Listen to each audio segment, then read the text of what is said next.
Trump's tariffs are causing economic turmoil, and the Democrats are thrilled. One more thing in the endless list of things for them to complain about. And yes, the 25% tariff on automobiles made in foreign countries will raise the price of those vehicles $10,000, $15,000. But the uncomfortable truth is that we need to go through some short-term, which actually could be several years, economic pain in order to prevent the complete collapse of the United States. Because the AI revolution is now heating up, and it's going to rapidly take off. And if we don't bring manufacturing back to the United States, then the third world countries that are manufacturing our products that used to be American-made are going to be the ones that have a leg up in the future economy. No matter how sophisticated AI gets or how fancy the robots are that are running it, they're still not going to be able to replicate countless tasks that only the human hands and human body can do in the manufacturing industries, as well as the trades. No robot is going to be able to get under your sink and change a garbage disposal, or fix your toilet, or climb up and trim a tree like a human tree trimmer, or paint a house. As the AI revolution heats up, those kinds of jobs may very well be the next doctors and lawyers, while countless white-collar jobs are going to probably disappear. So while we're seeing countless headlines like this, Donald Trump is crashing the economy. One thing we do know for sure, these same economists were 100% wrong about Biden's administration. Economists call all these things transitory effects. These one-time increases in prices are likely to have only transitory effects on inflation. There will be transitory impacts as it relates to inflation. I believe it's transitory. A temporary or transitory impact. In the end, it will be transitory. These inflation rises will be transitory. Well, we all know how that turned out. Housing prices have doubled, rent has skyrocketed, the cost of food has skyrocketed in conjunction with shrinkflation, so not only are we paying more, we're getting less. But over a dozen economic geniuses said that Biden's Build Back Better plan was going to fix everything.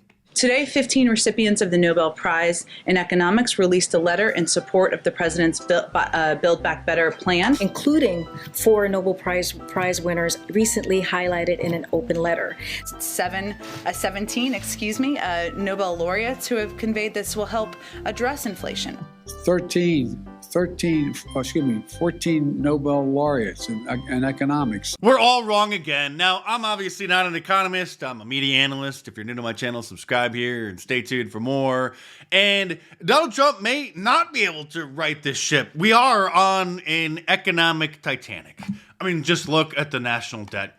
Per taxpayer, it's over $323,000, which before the Biden administration was a mortgage on a nice house in most parts of the country. So now every single one of us owes the equivalent of a mortgage because the Democrats and Republicans for generations have been wasting our money. That's why Doge was created, to try to, well, prevent the Titanic from sinking.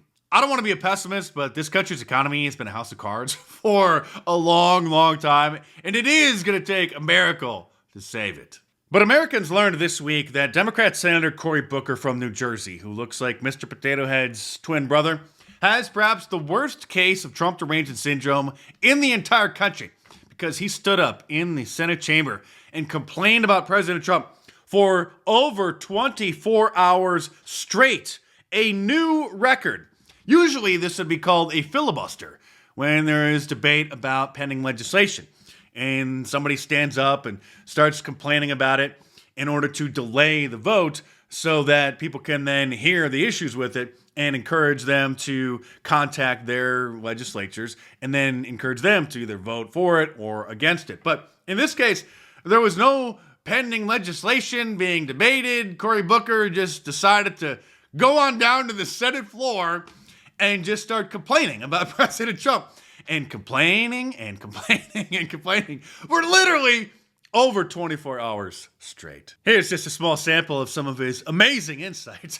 Why would you do this, moron? To call to the conscience of this nation to say I will not stand for another American to lose their health care for a billionaire. I won't stand for the air quality in my community to be made worse because they're letting polluters pollute more. I won't stand for the collective assaults on the Constitution. Well, I think we've heard more than enough, and in about 3 seconds, the entire country will have forgotten all about his little speech, despite his amazing new record. Except for pollster Frank Luntz, who is wearing a toupee that looks like he bought from Walmart, and he had this to say. And I want to emphasize, what Cory Booker did over the last 24 hours may have changed the course of political history. I watched a lot of it. I listened to words. I listened to phrases, how he presents himself. Did he criticize Donald Trump? Of course he did. But he struck the kind of tone that grassroots Democrats are looking for. He gave them a reason to fight. He gave them a reason to stand up and say, this is my country too. Wrong again, Frank Duntz. Nobody cared. Anybody who happened to tune in to any liberal news networks that were checking in on Cory Booker's ongoing speech heard the same kind of rantings that they would hear as they're passing some crazy homeless person on the side of the street. In Black Fragility News, John Boyega, the guy who played the Black Stormtrooper in the last 3 Star Wars episodes, is still upset that there weren't enough black people in the movies. Let me tell you, Star Wars always had the vibe of being in the most whitest elite space. Like, this franchise is so white that it's like a black person existing in that was something. And you can always tell it's something when some Star Wars fans try to say, well, we had Lando Calrissian and had Samuel L. Jackson. It's like telling me how many cookie chips are on the cookie dough. I'm like, bro, they just scattered that in there, bro. Don't worry, bro. I'm sure if Netflix gets the rights and does a Star Wars reboot, Luke Skywalker will be black. When I first saw this clip circulating this week, I thought that somebody just resurfaced it and it went viral again, and I just missed it from years ago when the films first came out. But it is new. It's from a new documentary on Apple Plus about black men in Hollywood. Quite frankly, sir, if this upsets you so much, then maybe you should move to Africa and make movies over there. I'm Mark Dice. Thanks for watching. Subscribe to my channel if you're new here. Be sure to check back on a regular basis. Stay tuned, and I will see you soon.